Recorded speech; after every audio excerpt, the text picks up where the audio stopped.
देख रहे हैं इन डार्क राजकुमार के साथ। तो चलिए बढ़ते हैं आज की कहानी की ओर।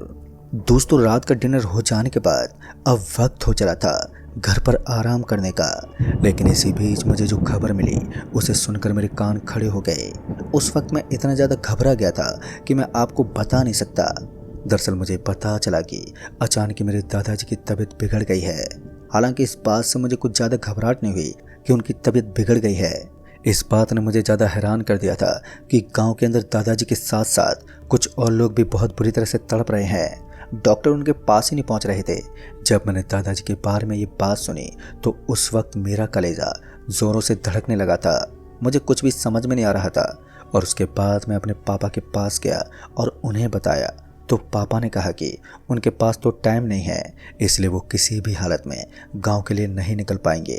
लेकिन मुझे अपने दादाजी की काफ़ी ज़्यादा फिक्र रहती थी, तो मैं उनकी सेवा पानी करने के लिए कुछ भी कर सकता था। इसलिए मैं तुरंत ही तैयार हो गया। उस वक्त मेरा दोस्त अर्जुन आज मेरे साथ ही था, तो मैंने अर्जुन को बोल दिया कि आज मेरे गाँव चलेंगे।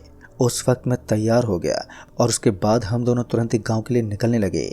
हमारे पास अभी अभी नई नई खरीदी हुई गाड़ी थी। दोस्तों, मैं आपको बताना चाहूँगा कि मेरे पापा और मेरे दादाजी के बीच में कुछ अच्छी नहीं बनती थी और उन दोनों की आपसी फूट भाव की वजह से घर के अंदर कलह का माहौल रहता था, जिस वजह से दादाजी कभी कभार हमारे गांव से हमारे शहर में नहीं आते थे। वो पापा से दूरी बनाकर ही रहते थे। हालांकि पापा काफ़ी ज़्यादा उनकी तमन्ना करते रहते थे कि वो गांव से शहर आ जाएं, लेकिन जहां पर लड़ाई वगैरह होता हो वहां पर सुख शांति का क्या काम है। इसलिए दादाजी गांव में ही रहा करते थे। उनका सारा खर्चा तो पापा ही उठाते थे, लेकिन मेरे दादाजी का स्वभाव थोड़ा कड़वा था। हालांकि मुझे ये बात पता चली कि गांव के अंदर सभी लोग एक भयानक महामारी की चपेट में आ रहे हैं, तो उस वक्त तो मुझे और भी ज़्यादा घबराहट होने लगी। मुझे इस बात का डर था कि कहीं मेरे दादाजी के साथ कोई गलत काम ना हो जाए। फिर उसके बाद मैं और मेरा दोस्त अर्जुन हम दोनों तुरंत ही निकल पड़े। जब हम लोग रात को निकले थे तो बाहर की तरफ काफ़ी ज़्यादा ठंड थी और ठंड की वजह से मेरे तो पूरे शरीर में कंपन हो रही थी। जैसे जैसे वक्त बीत रहा था वैसे वैसे दिल में एक अजीब सी बेचैनी बनती जा रही थी। मैंने गाड़ी की स्पीड को बढ़ाना शुरू कर दिया, लेकिन जैसे हम उधारी गांव के एकदम पास पहुंचे तो हमें पता चला कि उस गांव के पास तो अब रास्ता टूट चुका है और वहां से आगे जाने के लिए हमें पैदल ही जाना होगा। अब यहाँ से हमारा गांव दूर तो नहीं था, लेकिन उस गांव में जाने से पहले हमें कुछ लोगों की परमिशन लेनी थी, क्योंकि गांव के चारों तरफ पुलिस के लोगों को खड़ा किया गया था ताकि कोई भी अनजान आदमी उस गांव के अंदर प्रवेश ना कर सके। पुलिस से परमिशन लेने के लिए मुझे सिर्फ एक फ़ोन की ज़रूरत थी और अपने पापा से बात करवानी थी, क्योंकि पापा वहाँ के सारे पुलिस कर्मचारियों को काफ़ी अच्छे से जानते थे और मैं एक बिजनेसमैन का बेटा था, तो क्या पता वहाँ तक मेरी भी जानकारी निकल जाए। फिर उसके बाद जब मैं उस गांव की सीमा रेखा के पास पहुँचा तो मेरी मुलाकात हमारे खास आदमी सुल्तान से हुई। दरअसल सुल्तान जी वहीं के पुलिस थाने में काम किया करते थे और सुल्तान से मेरी पूरी तरह बात होने के बाद उसने मुझे उस गांव के अंदर जाने की परमिशन तो दे दी थी, लेकिन मुझे वहाँ जाते समय काफ़ी चीज़ों का ध्यान रखना था। अपने चेहरे पर मास्क लगाना था। वह भी काफ़ी सारी ऐसी चीज़ें थी जिनको ध्यान में रखकर मुझे आगे बढ़ना था। मैंने उस आदमी की बातों को मानते हुए आगे बढ़ना शुरू कर दिया। उसके बाद मैं और मेरा दोस्त हम दोनों उस गांव के अंदर पहुंचे तो हमने देखा कि गांव के अंदर काफ़ी लोग इधर उधर टहल रहे थे। गांव का माहौल काफ़ी ज़्यादा बिगड़ा हुआ था और गांव के अंदर के लोग कुछ इस कदर खांसी ले रहे थे, जिनको देखकर ऐसा लग रहा था कि वो बहुत ही जल्दी अपनी जान गंवाने वाले हैं।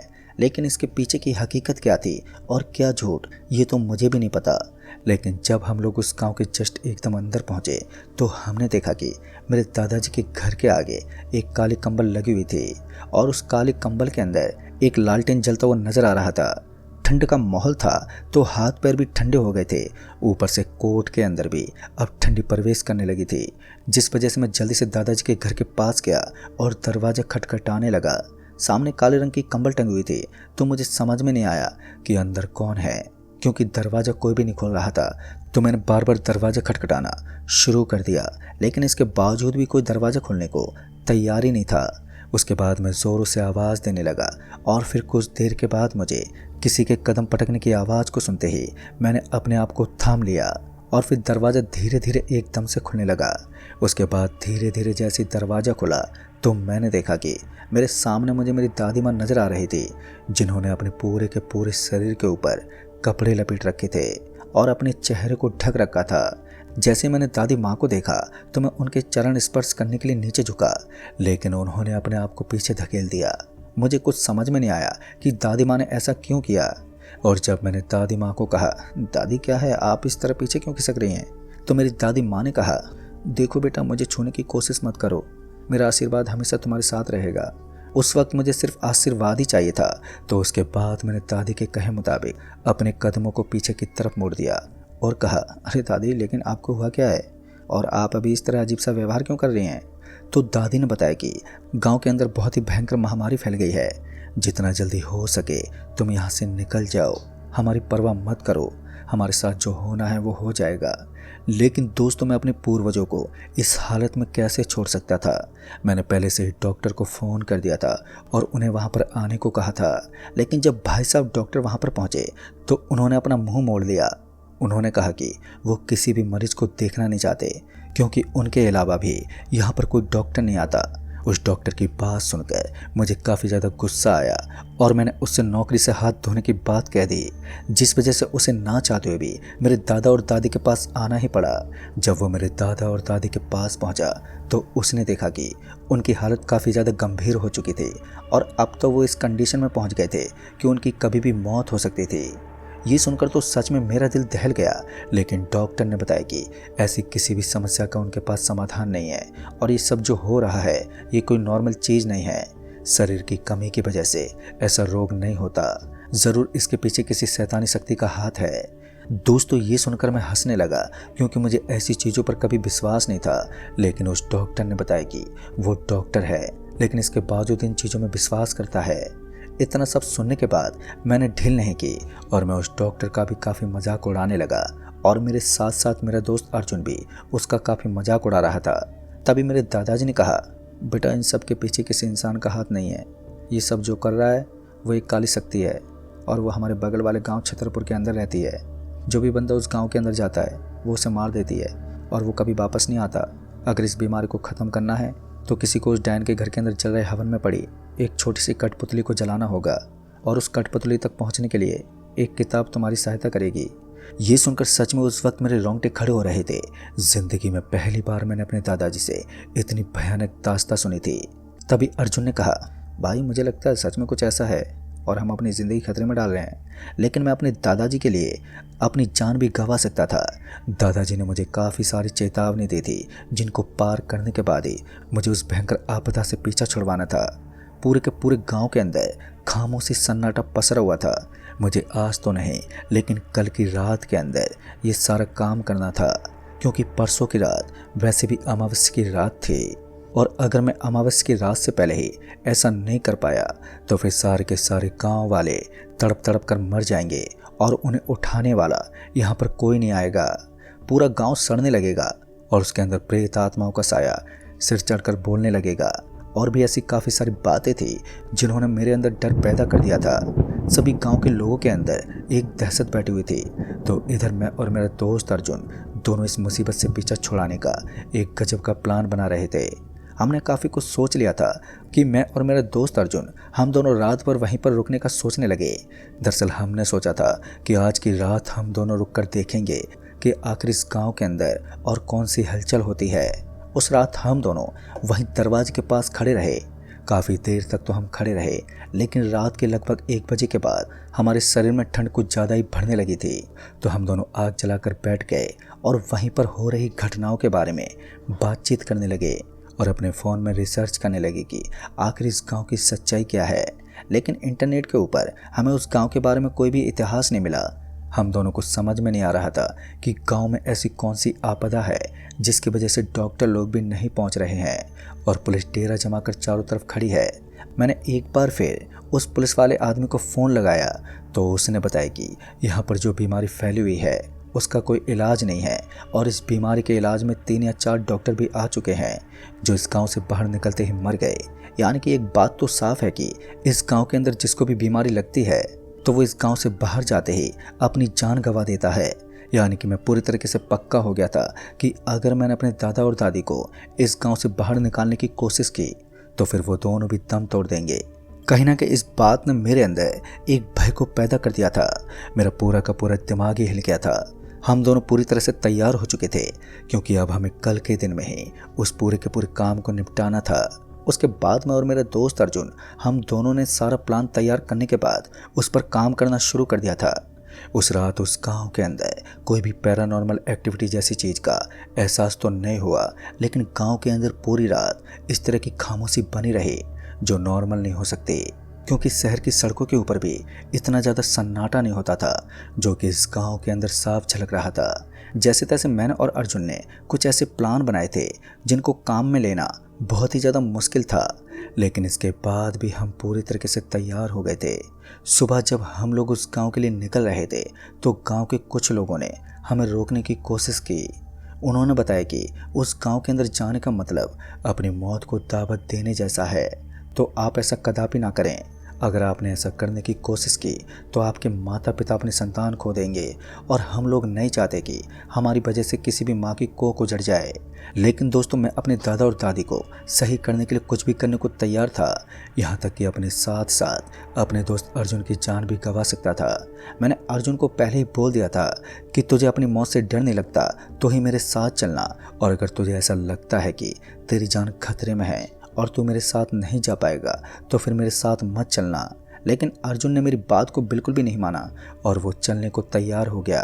उस गांव के आजू बाजू में हमें एक साधु बाबा के बारे में पता चला जो वहीं पर काम करता था, लेकिन उस साधु बाबा से राय लेते हुए हमें इस बात का पता चल चुका था कि वो साधु बाबा कभी भी हमारी सहायता नहीं कर सकता, क्योंकि उसकी बातों से ऐसा लग रहा था कि वो खुद उन चीज़ों से डरा हुआ है।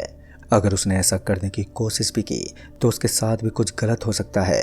मैंने उस साधु बाबा से काफ़ी देर तक बातचीत की, लेकिन उसने मना कर दिया कि वो इस गांव के अंदर इस काली शक्ति के साथ छेड़खानी नहीं करेगा।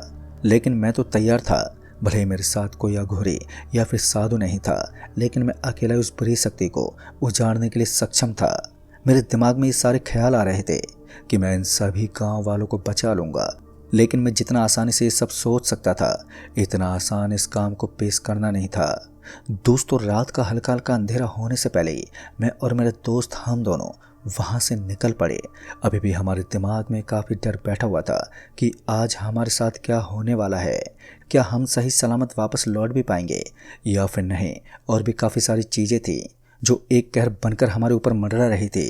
लेकिन जैसे ही हम लोग उस रास्ते के ऊपर चलने लगे तो हमने ठान लिया था कि आज हम आर्य पार करके ही आएंगे। सबसे ज़्यादा फिक्र तो मुझे अपने दादा और दादी की हो रही थी कि उनके साथ कुछ अनर्थ ना हो जाए। जैसे हम दोनों उस गांव के रास्ते से होते हुए उस गांव के अंदर पहुंचे, जिस गांव का नाम मिलापुर था, तो हमने देखा कि उस गांव के अंदर काफ़ी ज़्यादा सन्नाटा पसरा हुआ था। सन्नाटा इस कदर फैला हुआ था कि वहाँ आजू बाजू के रहने वाले लोग भी उस गांव को छोड़कर जा चुके थे और वो गांव देखने में ही काफ़ी ज़्यादा डरावना लग रहा था।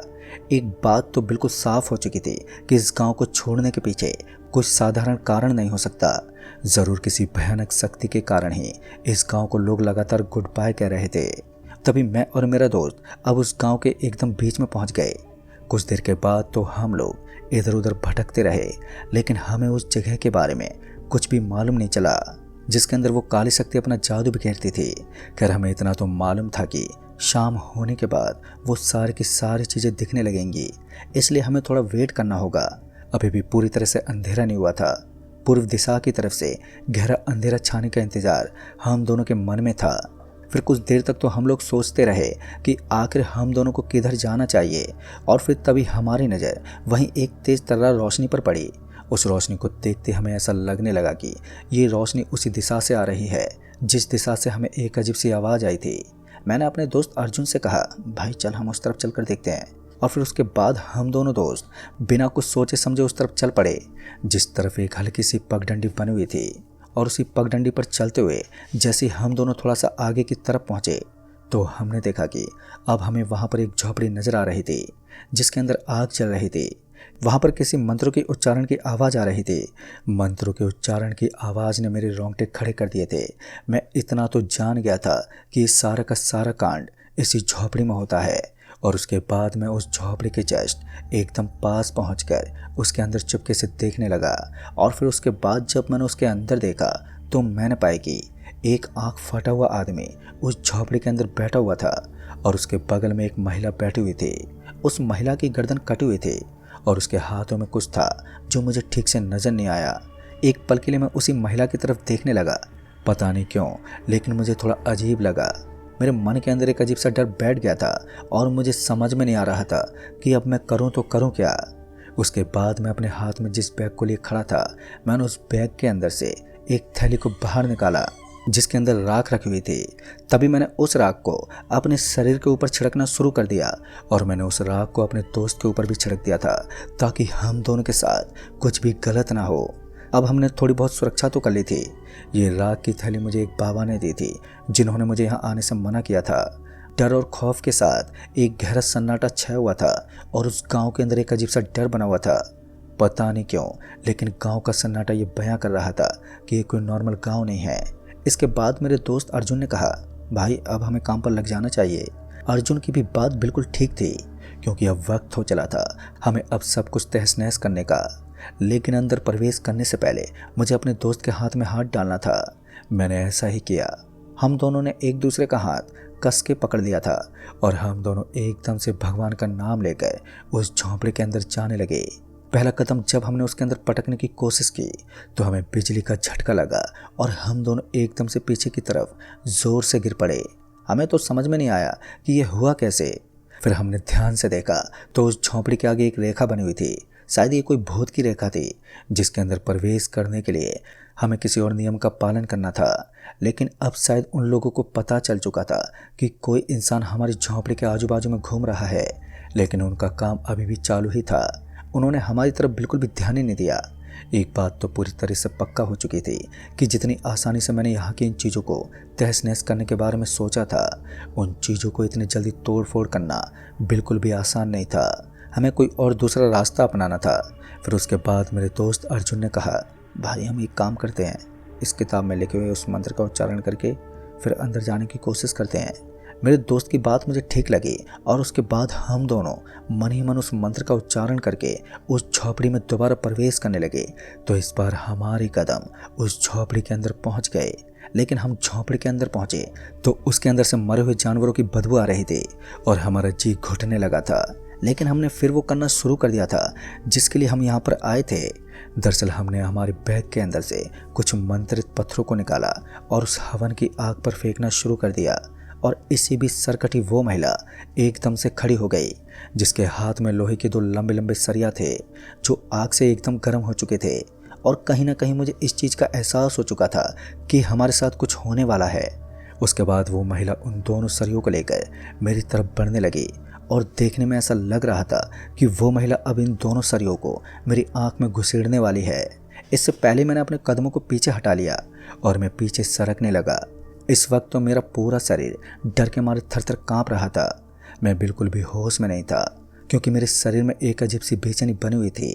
लेकिन उसके बाद अर्जुन ने वो किया जिसके लिए मैंने उसको तैयार किया था। अर्जुन ने उस महिला की बॉडी में एकदम से उस राख को छिड़क दिया जिसे लेकर हम यहाँ पर पहुँचे थे। और जैसे उस महिला की बॉडी के ऊपर वो राख पड़ी तो वैसे वो एकदम से चीखने चिल्लाने लगी और उसकी चीख पुकार साबित कर रही थी कि हमने अपने मिशन को पूरी तरह से कंप्लीट कर दिया है। दोस्तों उसके बाद मैंने बहुत ज़्यादा कोशिश की और उस आदमी को भी उसकी जगह से हटा दिया।